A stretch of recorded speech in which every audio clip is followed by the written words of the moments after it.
अस्सलाम students, hopeful you all are fine. So last time जो video मैंने upload की थी उसमें हमने 9th क्लास की केमिस्ट्री के चैप्टर नंबर 6 के एक्सरसाइज लॉन्ग क्वेश्चन आंसर्स की फ़र्स्ट 2 पार्ट्स में मैंने फर्स्ट 6 क्वेश्चन आंसर्स कवर किए थे। तो रिमेनिंग 7 8 9 जो है वो आज हम करेंगे। So take out your books and mark all the questions. मैं आपको बुक का पेज नंबर बता दूंगी, वो ये सभी आंसर बुक पे आपके मौजूद हैं। साथ साथ बस आपने हेडिंग्स मार्क करते जाना है। सो क्वेश्चन नंबर 7 जो है हमारे पास है, discuss the effect of temperature on solubility. Solubility पे टेम्परेचर का क्या इफेक्ट होता है ये आपने डिस्कस करना है।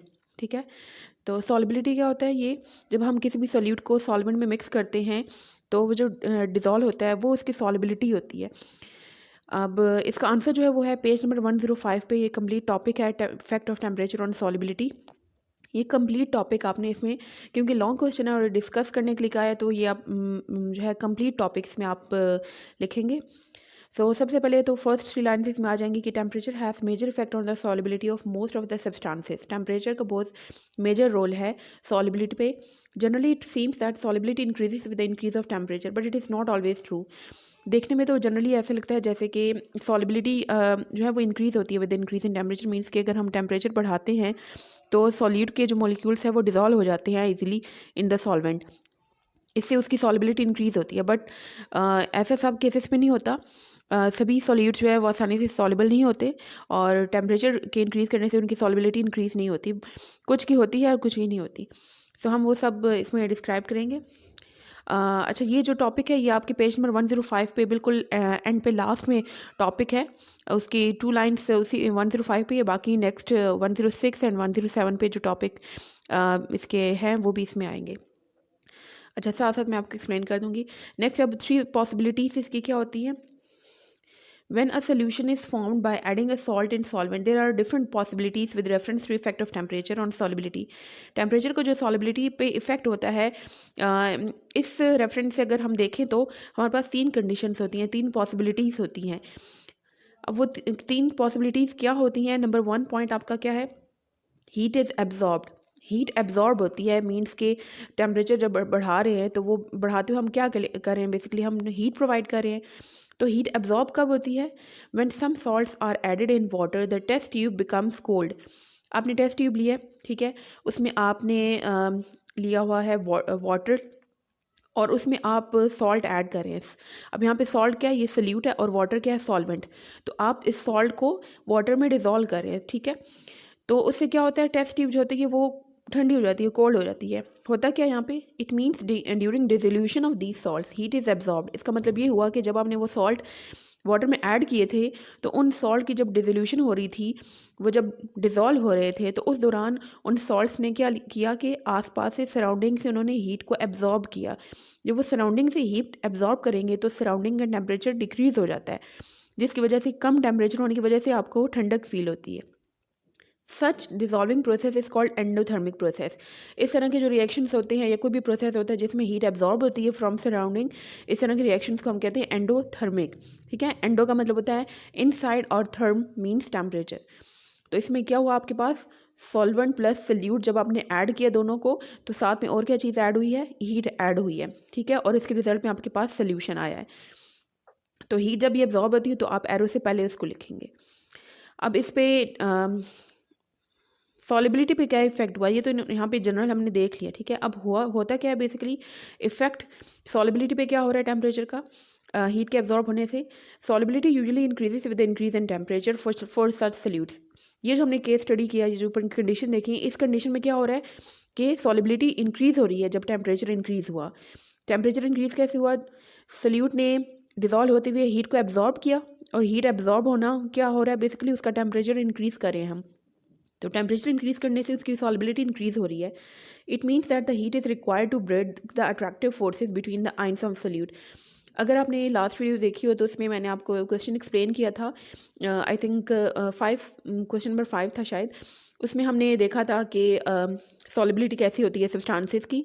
तो उसमें मैंने आपको बताया था कि जब भी हम सल्यूट को सॉल्वेंट में डिज़ोल्व करते हैं तो वो डिज़ोल्व तभी होता है, वो उसके अंदर सॉल्युबल तभी होता है जब सल्यूट के पार्टिकल्स आपस में अलग अलग हो जाते हैं और वो सॉल्वेंट के पार्टिकल्स के साथ इंटरेक्टिव फोर्सेस इस्टेब्लिश कर लें, ठीक है।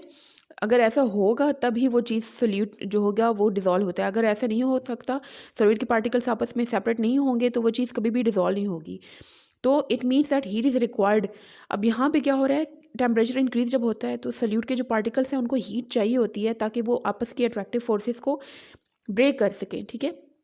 जो भी वो उनके आइंस है, जैसे NaCl है तो Na और Cl ये आइंस हैं, उन दोनों को सेपरेट होने के लिए हीट चाहिए होती है, ठीक है। यहाँ पे मैं आपको एक वैसी ही NaCl की एग्जांपल दे रही हूँ। इस तरह का कोई भी आयनिक कंपाउंड हो सकता है। This requirement is fulfilled by the surrounding molecules. और ये हीट कहाँ से आ रही है, सराउंडिंग मॉलिक्यूल से हीट आ रही है। As result their temperature falls down. जब सराउंडिंग मॉलिक्यूल्स का हीट एब्जॉर्ब करेंगे तो उससे क्या होगा कि उन सराउंडिंग मॉलिक्यूल्स का टेम्परेचर डिक्रीज हो जाएगा और टेस्ट ट्यूब जो है वो हमें कोल्ड फील होगी। अब इस तरह की जो सॉल्ट है वो जो ये कंडीशन जिसमें होती है वो उसमें हमारे पास एग्जांपल है KNO3, NaNO3 एंड KCl। ये कुछ एग्जांपल आपकी यहाँ पे मेंशन है, टॉपिक में मेंशन होगी। बाकी जो एग्जांपल है वो आप इसी नेक्स्ट पेज नंबर 106 पे आपको एक ग्राफ नजर आएगा। उस ग्राफ में आप देखेंगे तो आपके पास बहुत सी आपके पास एग्जांपल्स मिल जाएंगी आपको। अच्छा, हीट इज़ गिवन आउट। अब second condition, heat is given out means कि जब कुछ ऐसे सॉल्ट है जिसको हम सॉल्वेंट में जब डिज़ोल्व करते हैं तो हीट रिलीज़ होती है, ठीक है। हीट रिलीज उसमें जब हीट एब्जॉर्ब की थी तो उसको हमने कहा था एंडो, ठीक है। एंटर हुई थी हीट तो एंडोथर्मिक, यहाँ पे हीट रिलीज़ होती है तो इसको हम एक्सोथर्मिक रिएक्शन कहेंगे। और इस तरह के जो सॉल्ट होते हैं वो जब भी डिज़ोल्व होते हैं तो वो हीट रिलीज़ करेंगे, ठीक है। टोटली ऑपोजिट हो जाएगा फर्स्ट कंडीशन के। तो ये सेकंड कंडीशन देख लेते हैं। ऑन द अदर हैंड, अच्छा ये आपके पास जो बुक में लिखा होगा शायद आगे पीछे हो या किसी तरह से लिखा होगा, तो आप इस यहाँ से देख के उसको अरेंज करके टॉपिक को लिखिएगा। तो इसी तरह से आपने सीक्वेंस यही रखनी है। सो ये सेकंड कंडीशन लिखी है कि there are some salts when they are dissolved in water the test tube becomes warm. अब जब हीट रिलीज होगी तो टेस्ट ट्यूब में हम ये सोल्यूशन बना रहे हैं तो टेस्ट ट्यूब क्या हो जाएगी, यहाँ पे गर्म हो जाएगी, वार्म हो जाएगी। दैट इज़ क्यों, because heat is release during this dissolution. अब यहाँ पे इस रिएक्शन को हम कैसे लिखेंगे, सॉल्वेंट प्लस सल्यूट जब हमने ऐड किया तो रिजल्ट में हमारे पास क्या बन रहा है, सोल्यूशन बन रहा है और साथ में हमारे पास हीट रिलीज हो रही है, ठीक है। क्योंकि हीट रिलीज हो रही है इसलिए हमने एरो के बाद लिखना है इसको। अब टेम्परेचर का इफेक्ट क्या आ रहा है यहाँ पे सॉलिबिलिटी पे। In such cases the solubility of salt decreases with the increase in temperature. इस तरह के सॉल्ट जो हैं इनका अगर हम टेम्परेचर बढ़ाएंगे खुद से तो उनकी सॉलिबिलिटी डिक्रीज़ होगी। क्यों, क्योंकि वो ऑलरेडी हीट रिलीज़ कर रहे हैं सॉलिबल होते हुए, तो इनको हीट चाहिए नहीं होती बल्कि ये हीट रिलीज़ करेंगे। In such cases attractive forces among the solute particles are weaker. ऐसा क्यों है, वो इसलिए क्योंकि ये जो सॉल्ट्स हैं, इस तरह के सॉल्ट जिनमें ये कंडीशन अप्लाई होती है, उनके आइंस, उनके जो पार्टिकल्स होते हैं सल्यूट के पार्टिकल्स, उनके बीच में वीक फोर्स होती हैं। तो जैसे ही हम उसको सॉल्वेंट में डालते हैं तो वो वीक फोर्सेस होती हैं ऑलरेडी, तो सल्यूट के पार्टिकल्स एक दूसरे से अलग हो जाते हैं और वो सॉल्वेंट के साथ इंटरेक्शन इस्टेब्लिश कर लेते हैं। As result there is release of energy. Example हमारे पास है यहाँ पे लिथियम सल्फेट है Li2SO4 और सीजियम सल्फेट है, ठीक है। अगेन ये आपके पास दो एग्जाम्पल है, इसके अलावा भी अगर आपने एग्जाम्पल देखनी है तो ग्राफ में से आप देख सकते हैं। No change in heat. अच्छा, ग्राफ में जिनकी सॉलिबिलिटी इंक्रीज हो रही है विद इंक्रीज इन टेम्परेचर वो आप फर्स्ट कंडीशन के एग्जांपल में लिख सकते हैं, और जिनका ग्राफ जो है वो डाउनवर्ड कर्व्स आ रही हैं वो आप सेकंड में एग्जांपल लिख सकते हैं, या ये दो एग्जांपल भी आप लिख लें तो ये भी इनफ है। थर्ड कंडीशन है no change in heat. No change in heat means कि अगर आप सल्यूट को सॉल्वेंट में डाल रहे हैं तो ना टेम्परेचर इंक्रीज हो रहा है ना डिक्रीज हो रहा है, नॉर्मल टेम्परेचर है। In such cases during resolution process neither the heat is absorb nor released. Effect क्या होता है सॉलिबिलिटी पे टेम्परेचर का, देख लिया हमने कि कोई भी इफेक्ट नहीं होता टेम्परेचर का। यही बात हमने यहाँ पे लिखनी है कि when they are added in water the solution temperature remains almost same. Solution का टेम्परेचर सेम रहता है।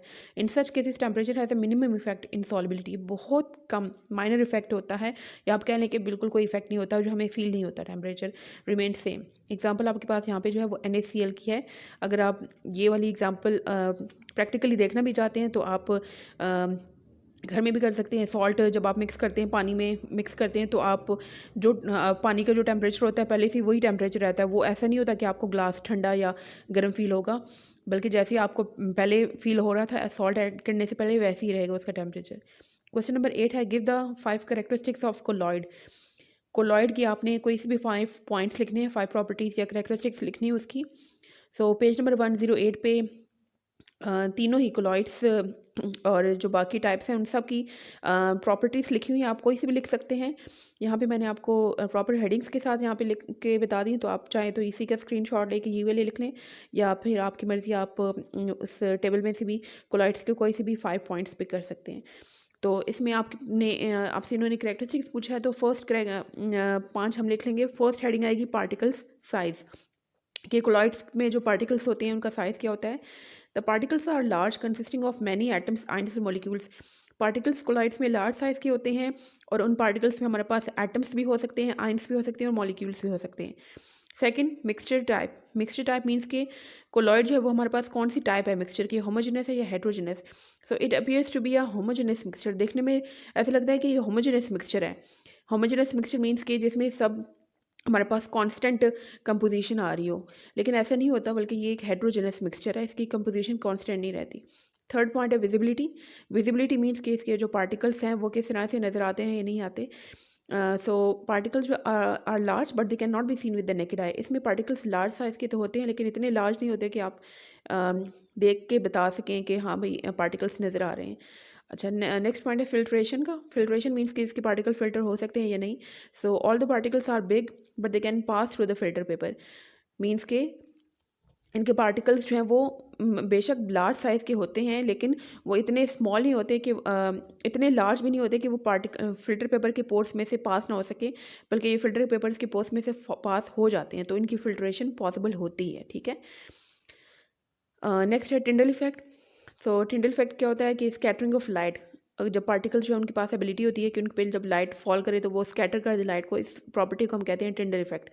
सो ये आपके पास कोलॉइड की मेन प्रॉपर्टी है। इस कोलॉइड में एक टिंडल इफेक्ट शो होता है। Particles scatter the path of light. डेस नहीं है यहाँ पे, डेस लिखा हुआ है, रेस। ठीक है, ये रेस है word, RAYS, rays. That's emitting the beam of light that is exhibit the Tyndall effect. It means कि ये टिंडल इफेक्ट शो करता है। क्वेश्चन नंबर 9 है, give at least 5 characteristics of suspension.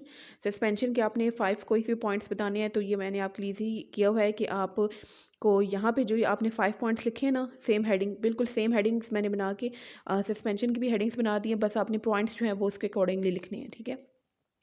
सो इसका भी आपके पास पेज नंबर 108 पे जो टेबल बनाया हुआ है, वहाँ पे सस्पेंशन की भी, सोल्यूशन, सस्पेंशन, कोलॉइड, तीनों की प्रॉपर्टीज़ लिखी हुई हैं, बट विदाउट हेडिंग लिखी हुई हैं, तो आप ये वाले 5 पॉइंट्स लिख सकते हैं। इसका आप स्क्रीनशॉट ले लें और फिर आप इसको उतार लीजिएगा। अच्छा, एक्सप्लेन कर लेती हूँ यहाँ पे आपको। कैरेक्टरिस्टिक्स ऑफ सस्पेंशन क्या है। First point particle size. तो इसके जो पार्टिकल्स होते हैं वो लार्जेस्ट साइज़ के होते हैं, और जो उनका डायमीटर होता है वो है 10⁻⁵ सेंटीमीटर। मिक्सचर टाइप जो है, इसकी पार्टिकल्स क्योंकि लार्ज साइज़ के होते हैं, अनडिजॉल्व फॉर्म में होते हैं, और ये जो है हमारे पास हेट्रोजेनस मिक्सचर होता है। Particles settle down after some time. अगर आप इसको रखेंगे ज़्यादा देर तक, तो इसके जो पार्टिकल्स होते हैं जो सस्पेंडेड होते हैं, बीच में इधर उधर रैंडमली मूव कर रहे होते हैं, वो कुछ देर बाद आप देखेंगे तो वो नीचे बैठ जाते हैं। ठीक है। थर्ड पॉइंट इसका है विजिबिलिटी। तो विजिबिलिटी इसकी आपके पास पार्टिकल्स जो होते हैं वो लार्ज साइज़ के होते हैं, वो आप नेकेड आई से देख सकते हैं। ठीक है। नेक्स्ट, जैसे कि आप रेत ले लें और उसको पानी में डिज़ोल्व कर दें, और उसको आप ज़ोर से शेक करेंगे, तो आपको पार्टिकल्स के नज़र आ रहे होंगे, सैंड जो पार्टिकल्स होते हैं वो आपको नज़र आएंगे नेकेड आई से। ठीक है। और उसी को अगर आप साइड पे रख के थोड़ी देर बाद देखेंगे, तो वो सारे के जो सैंड के पार्टिकल्स हैं वो नीचे बैठ जाते हैं। ठीक है। तो ये सस्पेंशन की आपके पास एग्जाम्पल आ जाती है। फोर्थ पॉइंट है फिल्ट्रेशन। तो इसके पार्टिकल्स क्योंकि बहुत बड़े साइज़ के होते हैं, तो वो फिल्टर पे बस पास नहीं हो सकते, सो फिल्ट्रेशन इसमें पॉसिबल नहीं होती। फिल्ट्रेशन पॉसिबल क्यों नहीं है, because they can not pass through the filter paper. Fifth point is Tyndall effect. Particles बहुत लार्ज के साइज़ के होते हैं, ये टिंडल इफेक्ट शो नहीं करते, बल्कि ये लाइट को ब्लॉक कर देते, इसमें से लाइट पास ही नहीं हो सकती। यहाँ पे ये AMD लिखा हुआ है, इट्स नॉट AMD, यहाँ पे वर्ड एंड आएगा, AND एंड। ठीक है, स्मॉल अल्फ़ाबेट्स आपने यूज़ करने। तो यहाँ पे आपकी एक्सरसाइज हो गई कंप्लीट। सो नेक्स्ट वीडियो में इंशाल्लाह हम नेक्स्ट चैप्टर करेंगे कवर। सो तब तक के लिए अल्लाह हाफिज़, थैंक यू सो मच, और चैनल को सब्सक्राइब, लाइक